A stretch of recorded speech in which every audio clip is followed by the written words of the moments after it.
Prophet's Mosque during his time.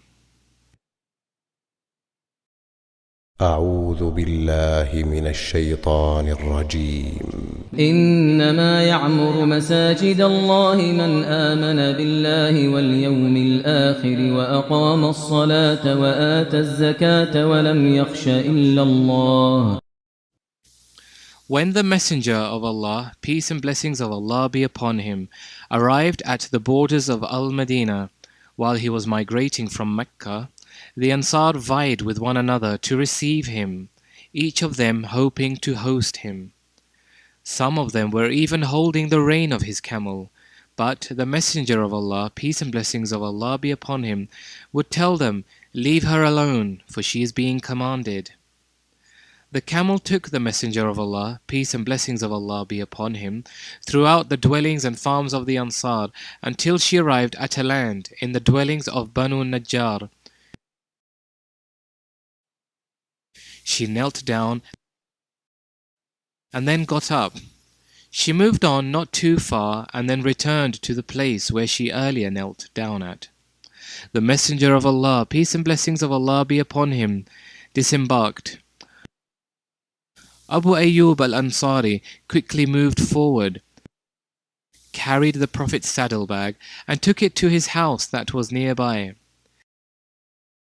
The Ansar started inviting him to their houses. When he asked for his saddlebag, he was informed that Abu Ayyub had taken it to his house. He stayed at the house of Abu Ayyub that day. On the following day, the Messenger of Allah, peace and blessings of Allah be upon him, asked about the land on which his camel knelt down the previous day, and he was told that it belonged to two orphans. He called them and offered to buy the land from them. The two young boys wanted to grant the land to the Messenger of Allah, peace and blessings of Allah be upon him, as a gift. He insisted on buying it. The land was a ground used for drying dates. There were some palm trees and a few old graves on it. There was also a small stagnant pond there. The Messenger of Allah, peace and blessings of Allah be upon him, ordered that the place be cleared for a mosque. The companions, including the Ansar and the Muhajirin, were then gathered. They brought water, removed the decaying bones from the graves, prepared the ground, and, with the Prophet's direction, drew boundaries of the structure. 70 feet from the north to the south, and 60 feet from the east to the west.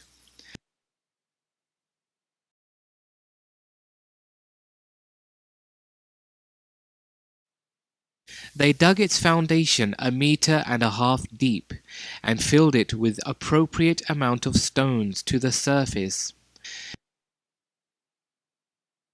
They then raised it up above the ground by 3 cubits. The Messenger of Allah, peace and blessings of Allah be upon him, took part in this work along with his companions.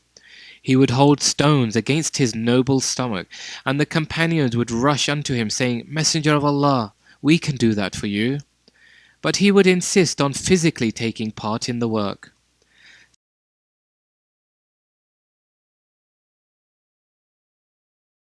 Some companions wanted to make the structure unique, but the Messenger of Allah, peace and blessings of Allah be upon him, said, "I would rather have a hut like that of Prophet Moses." They completed construction of its walls with mud bricks, making it 5 cubits in height.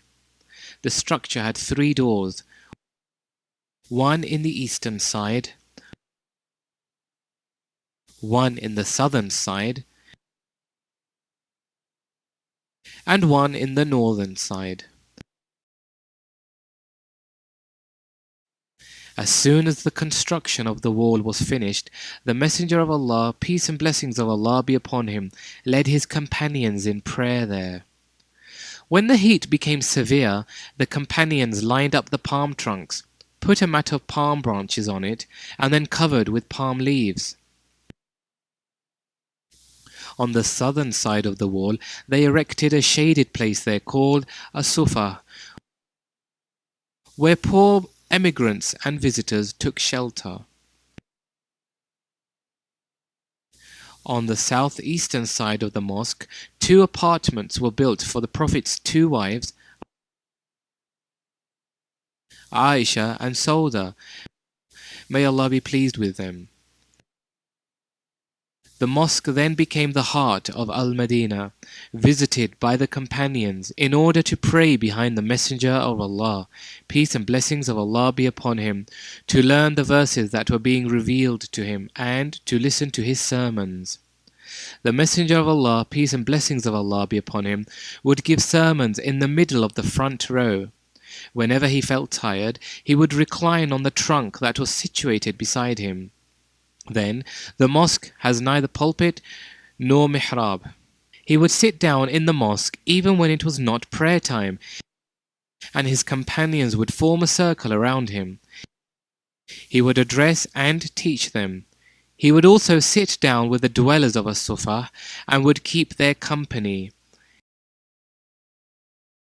In some nights, he would perform the voluntary night prayers in the mosque. In addition to the above functions, the Prophet's mosque also served as the center for building the new society, with the Messenger of Allah, peace and blessings of Allah be upon him, directing the affairs of the Muslims. When the Jews revealed their enmity towards Islam and the Muslims, some of them started mocking the Muslims concerning their Qibla, and they said, "If we had not been upon the truth, you would not have taken Bayt al-Maqdis, Jerusalem, as Qibla." The Messenger of Allah, peace and blessings of Allah be upon him, would seriously be inconvenienced with this and would often look at the heaven, expecting a command from Allah concerning the Qibla.